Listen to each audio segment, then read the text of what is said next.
아이 오브 테러의 심연에서부터 거대한 강철의 위협이 다시금 카디아 성계를 침공합니다. 프라이마크 페트라보의 분노가 담긴 아이언 워리어 함대가 워스미스 크라벡 모르넨의 지휘 아래 아그리피나로 향하기 시작했습니다.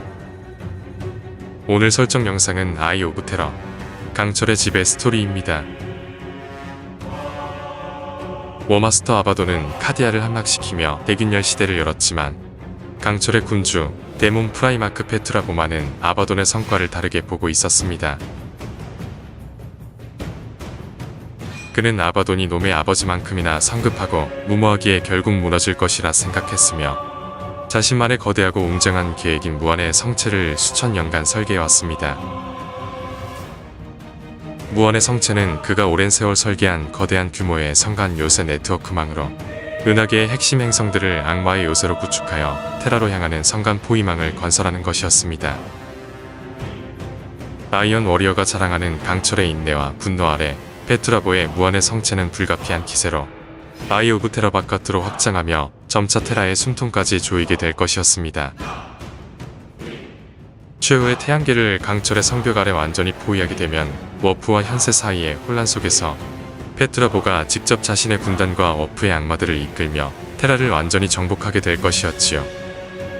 페트라보는 수천 년에 걸쳐 필멸자는 이해 못할 초자연적인 설계 끝에 이 계획을 완성했습니다. 승리는 불가피한 운명이었으며 모든 것은 바로 카디아의 남은 잔해에서부터 시작될 터였죠. 강철의 군주는 카디아의 남은 잔해와 포즈월드 아그리피나를 정복하여 아직도 버티는 카디아 정신을 무너뜨리고 자신의 계획에 필요한 교두보를 확보하고자 했습니다. 페트라보의 선봉으로 나선 크라벡 모르넨은 비교적 최근 워스미스로 거듭난 자로 약 2000년간 페트라보에게 광신적인 헌신을 바치며 주어진 모든 도전에서 승리하였습니다. 개조된 카타프락티 터미네이터 아머를 입은 그는 주인의 명령 아래 어떤 요새든 함락시켜왔으며 영원한 요새는 오직 페트라보가 만든 것뿐이라는 굳건한 믿음을 지니고 있었죠. 모르네가 이끄는 아이언 워리어 함대는 수백 어밴드들로 구성된 군단 대중대들은 물론 배신자 가드 연대와 다크 메카니쿰 및 배신자 나이트, 타이탄 군단들까지 포함된 거대한 규모였습니다.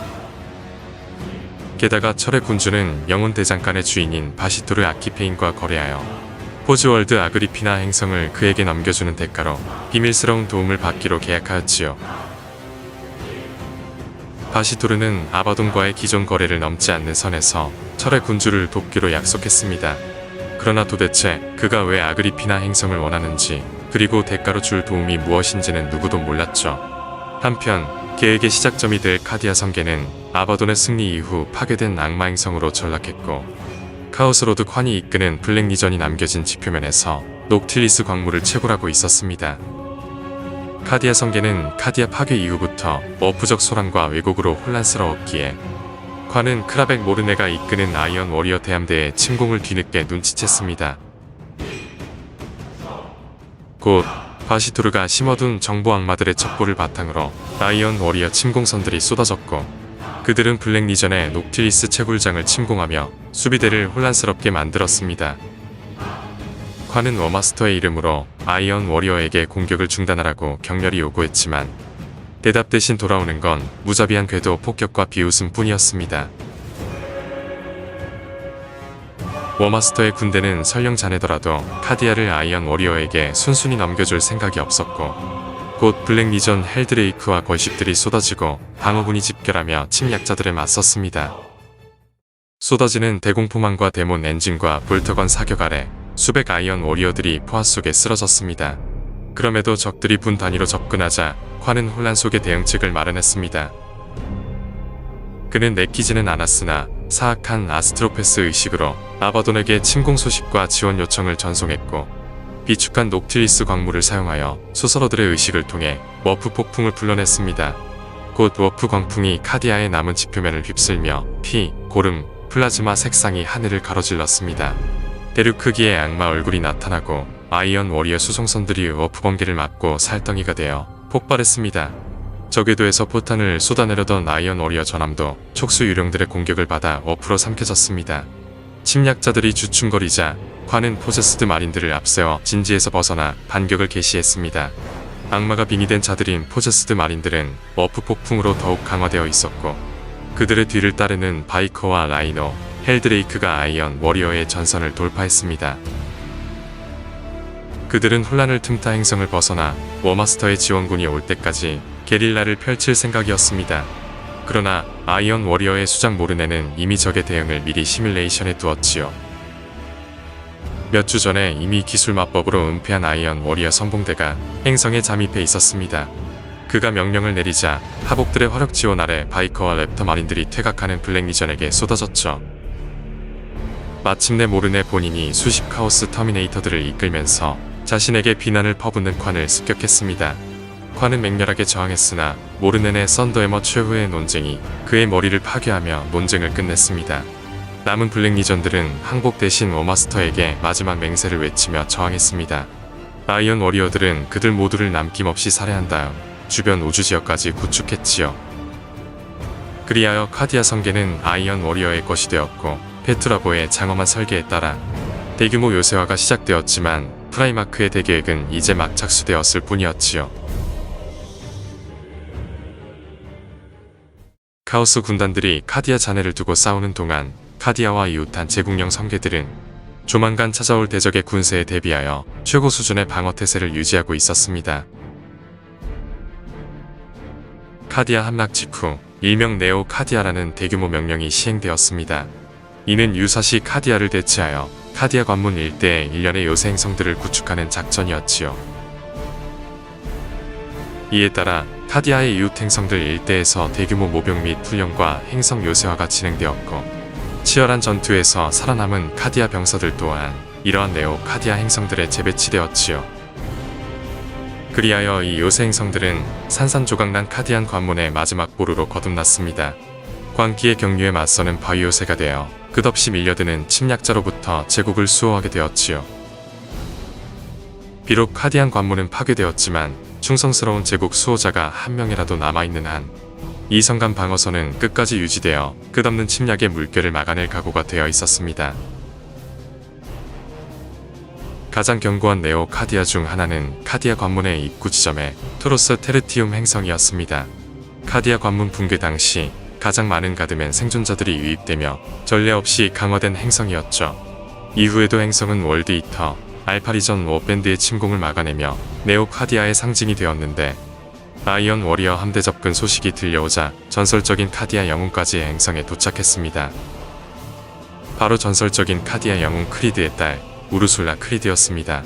그녀는 카디아의 빚을 갚고 네오 카디아를 성공시키기 위해 카디아 파른대를 이끌고 방어전선에 합류했죠.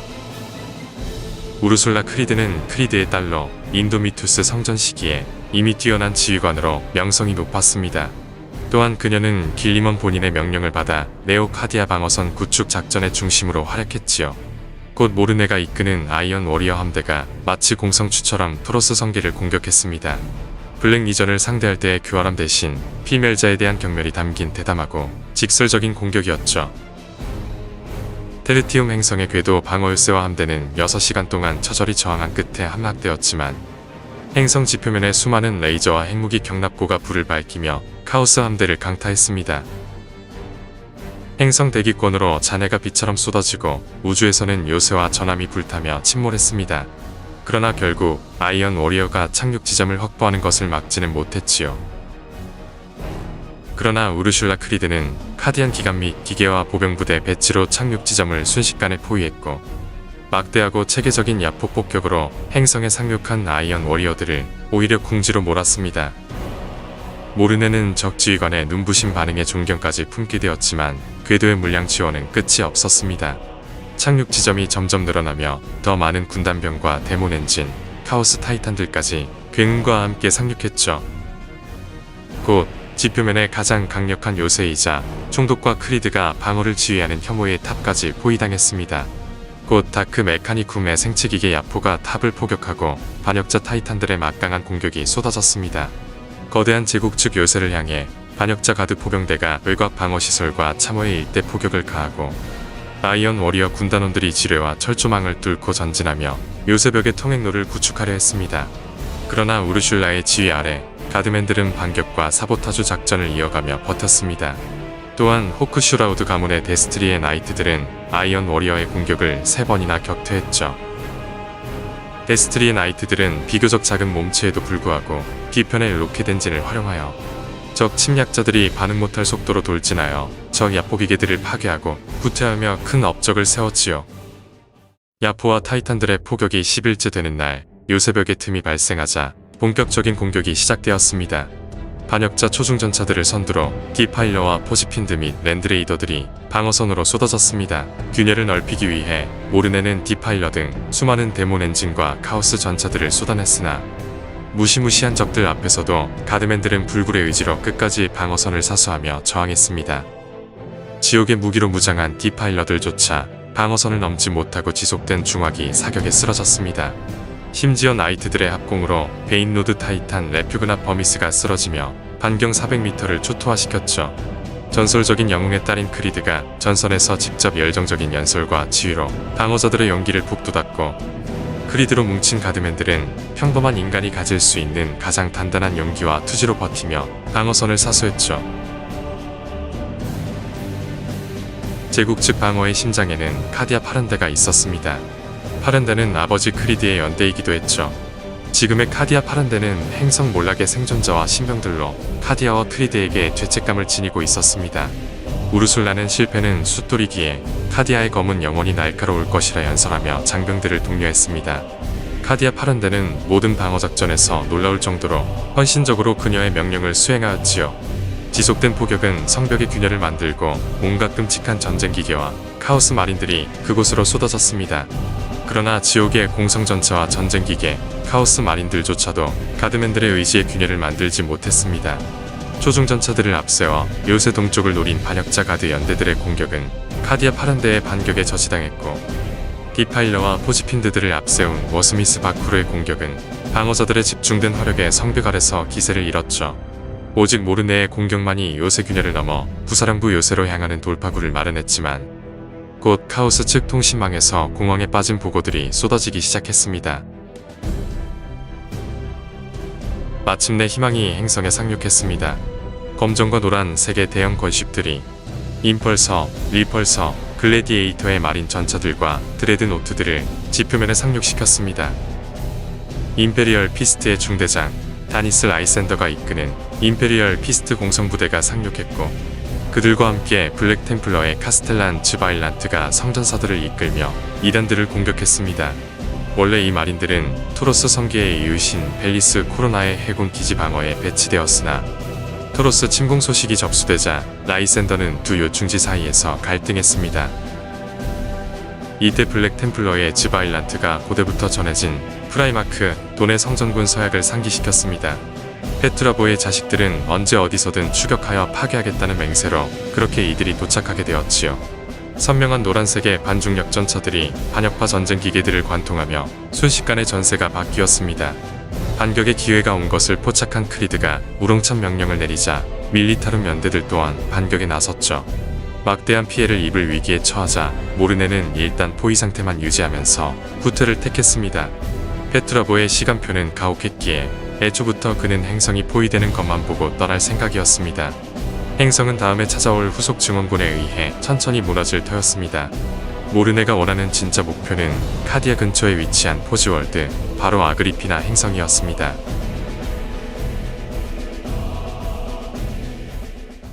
아그리피나는 제국의 유명한 포즈월드들 중 하나로 카디아 게이트 근처에 위치하고 있었습니다. 오랫동안 카오스의 침공을 받아왔지만 아직 굳건히 버티고 있는 기계교령 행성이지요. 그러나 아그리피나 행성은 대균열 이후 끝없는 전쟁으로 자원과 군사력이 고갈되어 있었고, 행성의 지원 요청에 따라 아크마고스 툴리아 굴드가 화성의 지원군을 이끌고 행성에 도착했습니다. 굴드는 기계교의 충격 공성전 전문 군대인 오르돌 리덕터에서 수백 년간 헌신한 베테랑으로 기계교의 가르침에 반하는 수많은 이단, 외계인들을 학살해왔습니다.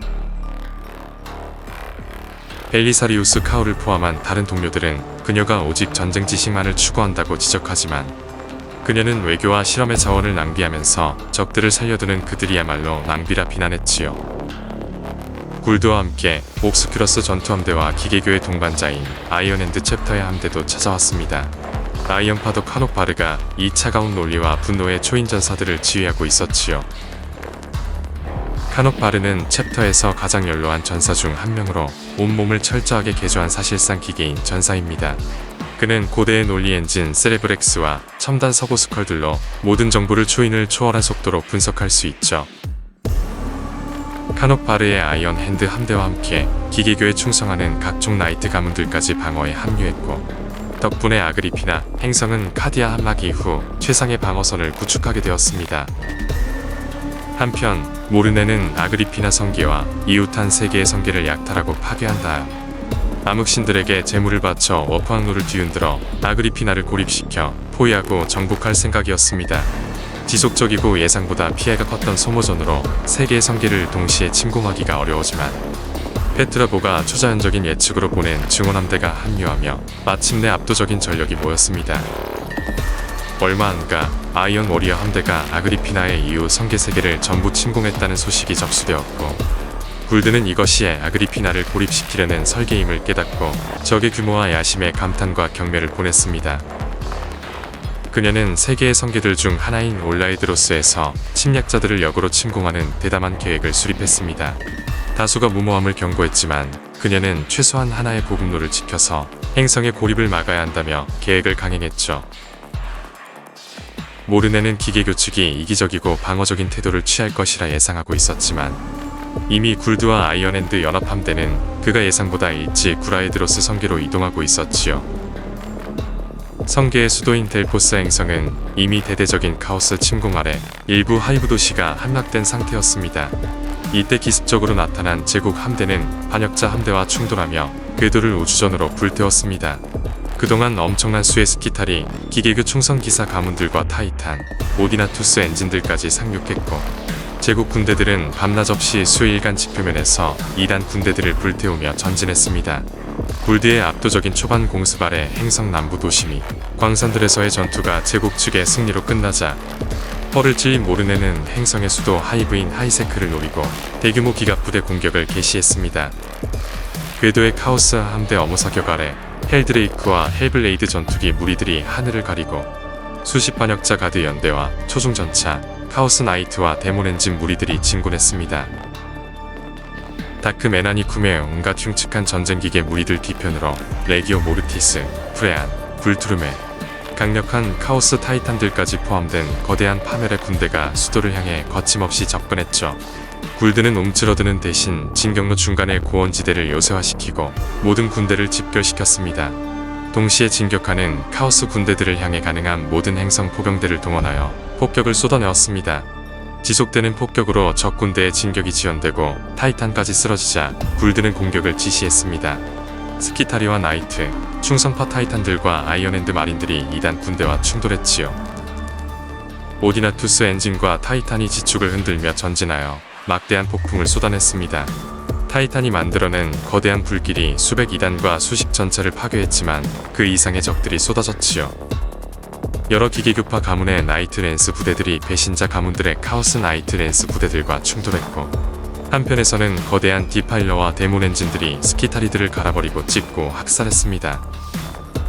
아수라장 속에서 크라벡 모르네와 그의 터미네이터들이 굴드와 그녀의 정예 하스타리들과 충돌했습니다.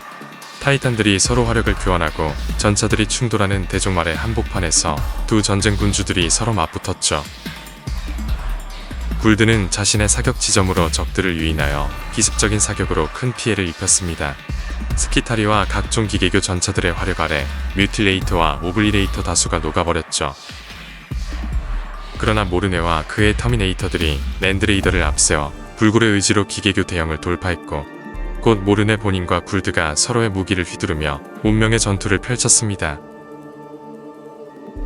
모르네의 파워피스트와 굴드의 전쟁 대장간의 지팡이가 만나며 불똥이 튀었습니다. 둘 다 육신의 한계를 뛰어넘어 초인의 체력과 전투 능력으로 방어하고 반격을 가했습니다. 감히 두 챔피언의 치열한 전투에 개입하려고 시도한 전사는 순식간에 누구든 죽었습니다. 카오스 터미네이터 하나가 굴드를 기습했으나 순식간에 다진 갑옷과 고기 조각으로 박살났죠. 굴드의 통제에 따라 광신적인 스키타리 보병들이 모르네에게 달려들었지만 그는 파워 피스트로 그들을 벌레처럼 쓸어버리고는 다시 굴드에게 달려들었습니다. 굴드는 수백 년에 걸친 강화와 전투 경험을 가졌지만 모르네는 가장 위대한 워스미스 중 하나였습니다. 몇 분간의 전투 끝에 굴드는 그의 썬더해머에 맞아 심한 부상을 입고 스키타리들 사이로 피신했지요. 모르네는 그녀를 뒤쫓아 끝장내려 했지만 그때 거대한 건십의 그림자가 그를 덮쳤습니다. 아이언 워리어 한복판으로 아이언 파더 카녹 바르와 베테랑 마린들이 강습한 순간이었습니다. 전투 함성이 다시금 우렁차게 울려 퍼지고 에너지 무기들이 사방에서 번쩍였습니다. 카녹 바르는 거대한 동력 쇠몽둥이를 휘두르며 모르네의 썬더해머를 내치고 되받아치길 거듭했죠. 부상당한 굴드가 아키옥도에 타고 후송되는 순간까지도 초인들의 전투는 유혈낭자하게 이어졌지만 곧 충성파와 반역파 모두의 감지기에 섬뜩한 경고음이 울려 퍼졌습니다. 거대한 오로드 타이탄들의 격전 도중 카오스 타이탄의 체인 클로에 충성파 타이탄이 격침되었습니다. 격침된 레기오 인비질라타의 충성파 오로드 타이탄의 원자로가 내폭 직전까지 치솟기 시작했죠. 불가피한 결과를 피해 도주할 수 있는 모든 병력은 서둘러 전장을 벗어났지만 사실상 헛수고였습니다. 곧 거대한 핵폭발이 일어났고 굴드, 카녹과 모르네 등 소수의 생존자들이 원자와 폭발에서 벗어날 수 있었죠. 툰드라 대지 위로 거대한 별이 피어오르며 수백 야드의 전장이 유리화되었습니다. 행성 침공에 투입된 군대의 상당수가 전사하자 모르네는 빠른 승리는 힘들어졌다는 걸 깨달았습니다. 그러나 새로운 증원군이 도착할 것이고 하이세크 하이브는 함락될 것이었습니다. 페트라보에게 맹세한 대로 이 행성과 아그리피나까지 모두 그의 이름 아래 정복될 것이었습니다. 그리하여 지금 카디아 성계는 페트라보의 계획대로 함락되어 요새화가 진행되고 있습니다. 카디아 주변 토로스 테르시안 등의 네오 카디아들이 우르술라 크리드와 방어자들의 저항 아래 버티고 있고 아그리피나 정복의 핵심인 올라이드로스 전선은 예상보다 강한 저항에 직면하였지만 모든 전선에 새로운 카오스 증원군이 배치되고 있으며 곧 새로운 공습이 시작될 것입니다. 한편 은하계 어딘가에서 울스웨의 가장 위대한 파시어 엘드라드 울스라는 미래를 점치고 있었습니다. 강철의 군주가 시작한 계획은 절대 용납할 수 없었습니다. 다시금 동포가 피를 흘려야 된다는 생각에 그의 마음이 무거워졌지만 그의 계획은 은하계의 거대한 재앙으로 닥칠 것이었기에 울스라는 크래프트월드의 참전을 결정했습니다. 비슷한 시기 저 멀리 은하계 서쪽에서 타이라니드 4차 전쟁에 동원된 임페리얼 피스트의 요새 수도원 팔랑크스로 아이센더가 보낸 메시지가 도착했습니다. 그것은 돈의 모든 혈통들이 나서서 페트라보의 혐오스러운 진격을 막아야 한다는 메시지였죠. 지금 은하계 서쪽에서 시작된 타이라니드의 침공과 수많은 전투로 돈의 아들들은 흩어져 있었지만 그럼에도 불구하고 혐오스러운 아키 페트라보와 그의 자식들의 테라를 향한 진격은 바로 돈의 피를 물려받은 아들들이 막아낼 것이었습니다.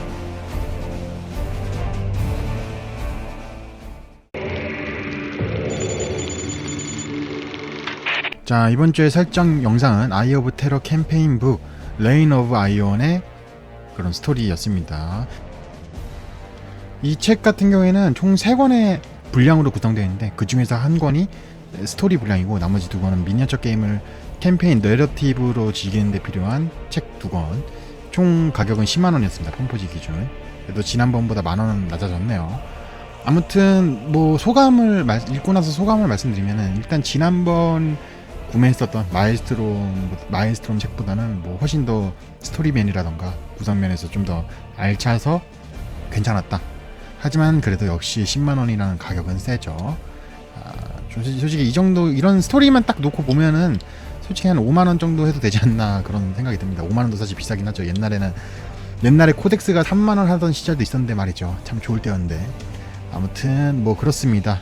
또 스토리적으로 좀 주제를 옮기자면은 뭐 여러가지 흥미로운 스토리, 또 세계의 전쟁이 이제 순차적으로 이어지는 그런 세계의 전투 이야기도 뭐 나름 흥미로웠죠. 하지만 뭐 결국에는 WWE는 뭐 어쩔 수 없죠. 말하자면은 주인공인 모르네와 굴드 그리고 우르줄라 크리드 3명 중에서 죽은 사람은 뭐 없었다. 뭐 사실 어쩔 수 없는 부분이기도 하죠. 왜냐 미니어처가 있는 캐릭터들을 죽이면은 스토리상 죽이면은 그 미니어처가 누가 사겠어요. 사실 미니어처 게임이라고 하는 이 컨텐츠가 지닌 뭐 어쩔 수 없는 한계라고 보시면 되겠습니다. 미니어처가 있는 캐릭터를 죽일 수는 없죠. 최소한 죽이더라도 판매가 어느 정도 좀 된 이후에 죽이던가 해야지 그냥 막 죽일 수는 없다. 그렇기 때문에 뭐 WWE는 어쩔 수 없는 부분이고 어쩔 수 없는 부분을 그래도 스토리적으로 좀 흥미롭게 포장을 열심히 해야 되는데 이번 책은 뭐 그런 나쁘지는 않았다. 최소한 지난번에 마일스트롬이라고 하는 그 스토리보다는 훨씬 나았죠. 그 책은 정말 11만 원이라는 가격이 너무나도 아까운데 이번 책 같은 경우에는 그래도 뭐 재미는 있었습니다. 나름. 아무튼 그래도 여러분들을 위해서 또 10만 원 싹 투자를 해봤습니다. 재밌게 잘 보셨다면은 좋은 의미에서 재밌게 잘 보셨다면은 좋아요, 구독, 추천, 슈퍼 땡스까지 해주시면 감사하겠습니다. GG.